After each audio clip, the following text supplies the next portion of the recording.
Now, we're recording this the day before the 2020 general election, and I'm already seeing stores in my town board up. I saw a news article yesterday that celebrities are buying extra security. They're putting barriers around the White House. So it seems like in Walmart's taking guns and ammo off the shelves. Um, so I put this uh, thing up. Oh, by the way, very Yeah, fetching. I'll be putting this up, probably uploading this after the election. So this is my Hmm. It could be. thinking ahead here. But Mhm. there, I mean, the possibility of angry mobs, both extremes, roaming the streets, um, is in some places is almost assured. So Oh yeah, it's gonna happen. what are what what might be a strategy if you find yourself suddenly surrounded by a mob, or if you find yourself its target? Remember, I mentioned you have up to a minute before things happen, right? I mean, honestly, the guy that I told you about in the pharmacy parking lot, he didn't get within 50 feet of me. Okay, time and distance. Tell your readers, writers, write this one down, kids. Um, One of the things, there comes a point of no return. Okay. And that point of no return is way further out than you think it is. Okay. As I explained to attorneys, there's a concept of immediate threat, right? And the way I describe this so they can understand, which again, we're talking attorneys who don't know about violence, is look, if somebody throws you out of an airplane, are you in immediate, the prosecutor wants to say you weren't an immediate threat until the last 10 feet before you hit. Okay. But a smart defense attorney will say, oh no, you were an immediate threat right after you were thrown out of the plane. Okay.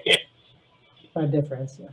Uh, by the way, how about we look at immediate threat and point of no return when somebody was trying to throw you out of the plane? Okay. Once you're at the plane, forget it. Um, Same thing with crowds. Okay.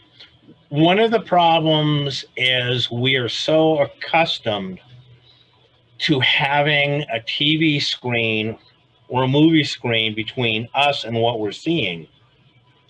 We don't think that we're in danger. Oh man, check out what's happening, man. Wow, this is exciting. Okay. There's all kinds of things that you can avoid if you look at a crowd and go, "That's a crowd. They're pissed. They're yelling. I'm going that way." Okay, up to and including you're driving along, you turn your corner, and there's a bunch of people in the middle of the road carrying signs and raising hell. Now, are you going to argue for your right to drive through them?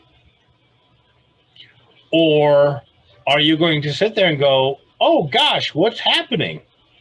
Oh, wow, they're very upset. They're coming towards me.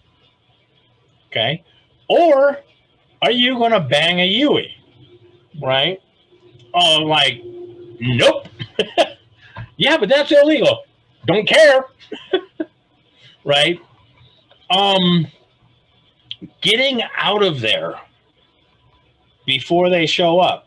You see a bunch of people coming down the street and you're running a business, lock the doors, close, sign up. Um, you know, the it's hard to be raped, robbed, killed, or beaten if you're not there. Okay. And one of the things, again, the book of Multiple Attackers that I talked about is people think, well, I can handle myself. It's like there's three of them, right? So go 1, 2, I'm out of here. The odds are, unless you know how to handle multiple attackers, which people don't, right? You're going to lose. Okay. It's just flat out. The odds are with them. You get to a certain point and it's guaranteed. Right. So not being there. Okay. Hey, really good plan. Don't go into downtown Portland. Right. Stay out of downtown Portland. Okay. Downtown Seattle. Good idea too. Wherever the riots are happening, don't go there to see what's happening. If they show up and riots now deliver, DoorDash, no, Riot Dash.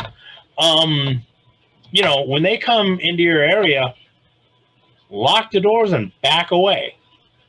If you can get out of there, it's like get out before they show up. If you hear, yeah, they're planning a protest, near your work, not coming in today. Work from home, right?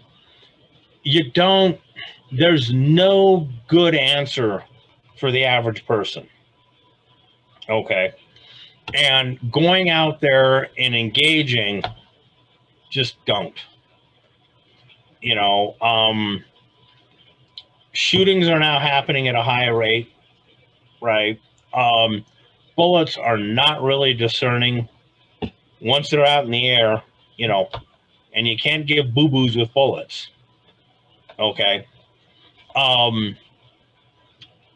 Fall back to where it's safe for you. Now, one of the things that well, what if they come to my neighborhood? You know what? Most of the time they're just marching through, right? They're raising hell, etc. That is a really big issue that, like the McCluskeys in St. Louis. Yeah. That is, man, that is a booger of a case because there was danger, but, did they have to go out and engage? Now, an argument can be made that they were legally within their rights. Okay. But what are you going to do? Now McCluskey himself came out and said that he understands, he understood the danger of a mob, right? And I mean, like I said, this book that I wrote it's filled with YouTube links about actual group violence and how violence happens. So you can see it. And once you read it, once you understand it, it's like mobs are beyond dangerous. Because remember how I said humans are very nonviolent? There's an exception. And that's when we're in groups. Okay? Flip the switch, we go psycho. Right? And that is where you alone against the mob, you're nothing more than a target. So there's no pride loss with getting the hell out of there.